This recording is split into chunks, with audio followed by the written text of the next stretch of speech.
नमस्कार दोस्तों, आपका हमारे YouTube चैनल यस्यम एक्सीलेंट कोचिंग सेंटर में स्वागत है। और आज हम लोग कक्षा 12 के लिए महत्वपूर्ण प्रश्न और उत्तर का अध्ययन करेंगे।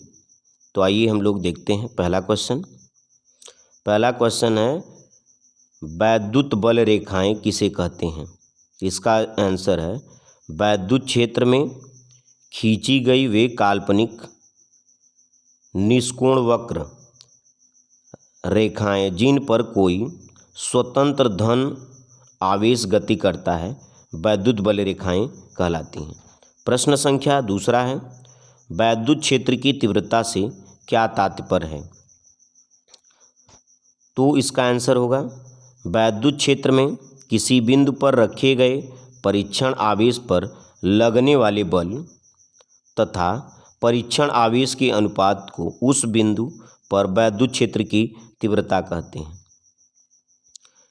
अब वैद्युत क्षेत्र की तीव्रता E बराबर होता है F/Q0। बल का मात्रक न्यूटन, आवेश का मात्रक कूलाम।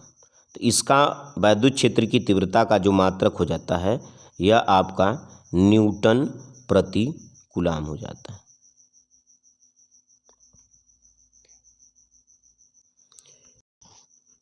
प्रश्न संख्या तीसरा है, प्रश्न संख्या 3 क्या है, आइए देखते हैं। कह रहा है कि ऊंचाई ट्रांसफार्मर किसे कहते हैं। ऊंचाई ट्रांसफार्मर वह ट्रांसफार्मर जो निम्न प्रत्यावर्ती वोल्टेज को उच्च प्रत्यावर्ती वोल्टेज में परिवर्तित करती है, ऊंचाई ट्रांसफार्मर कहलाती है। अपचाई ट्रांसफार्मर क्या होता है, इसका ठीक विपरीत अपचाई ट्रांसफार्मर होता है। कह रहा वह ट्रांसफार्मर जो उच्च प्रत्यावर्ती वोल्टेज को निम्न प्रत्यावर्ती वोल्टेज में परिवर्तित करता है, अपचाई ट्रांसफार्मर कहलाता है। अगला क्वेश्चन हमारा है, कह रहा कि घन कोण किसे कहते हैं। इसके आप परिभाषा देखते हैं हम लोग। कह रहा है कि किसी गोली पृष्ठ के क्षेत्रफल द्वारा गोले के केंद्र पर आंतरिक कोण घन कोण कहलाता है। यानी इस तरह से आपका एक आकृति बना है, गोला है, इसके केंद्र पर जो आंतरिक होगा कोण, वही क्या कहलाता है, घन कोण कहलाता है। इसका मात्रक स्टेरेडियन होता है और ओमेगा बराबर A/r² या 4πr²/r²। तो r² से r² कैंसिल हो जाएगा और 4π के बराबर होता है। यानी ओमेगा बराबर होता है 4π के बराबर, या ओमेगा बराबर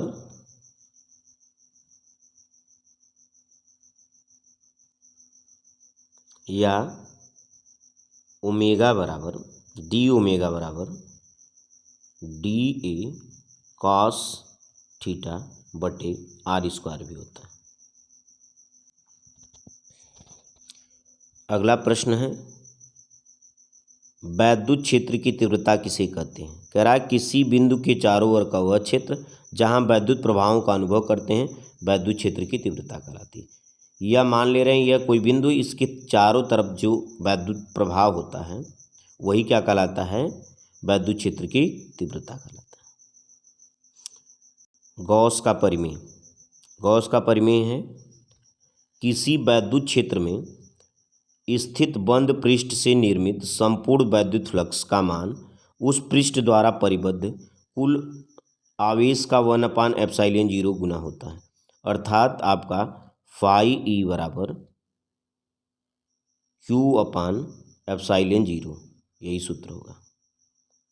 अब अगला प्रश्न है, वैद्युत विभव किसे कहते हैं।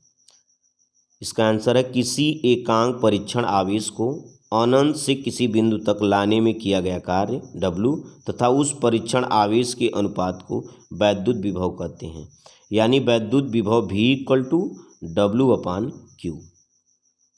तो इसका मात्रक क्या हो जाएगा, कार्य का मात्रक जूल और आवेश का मात्रक कूलाम। तो इसका मात्रक हो जाएगा जूल प्रति कूलाम। प्रश्न संख्या जो है आगे है 9वां, वैद्युत धारिता किसे कहते हैं? कह रहा चालक को दिए गए आवेश तथा चालक के विभव में होने वाले वृद्धि के अनुपात को वैद्युत धारिता कहते हैं। धारिता का SI मात्रक कूलाम वोल्ट है, इसे फैराड भी कहते हैं। अब अन्य इसके यूनिट्स हैं, उसको देख लेंगे। 1 फैराड बराबर जो होता है 1 कूलाम वोल्ट के बराबर होता है। कह रहा धारिता का EMU में मात्रक स्टेट फैराड होता है। 1 फैराड बराबर 9 × 10⁻11 स्टेट फैराड और 1 माइक्रो फैराड बराबर 10⁻⁻6 फैराड। 1 नैनो फैराड बराबर 10⁻⁻9 फैराड और 1 पिको फैराड बराबर 10⁻⁻12 फैराड। इसी प्रकार आगे भी महत्वपूर्ण प्रश्नों को पढ़ने के लिए हमारे चैनल को सब्सक्राइब करें। धन्यवाद।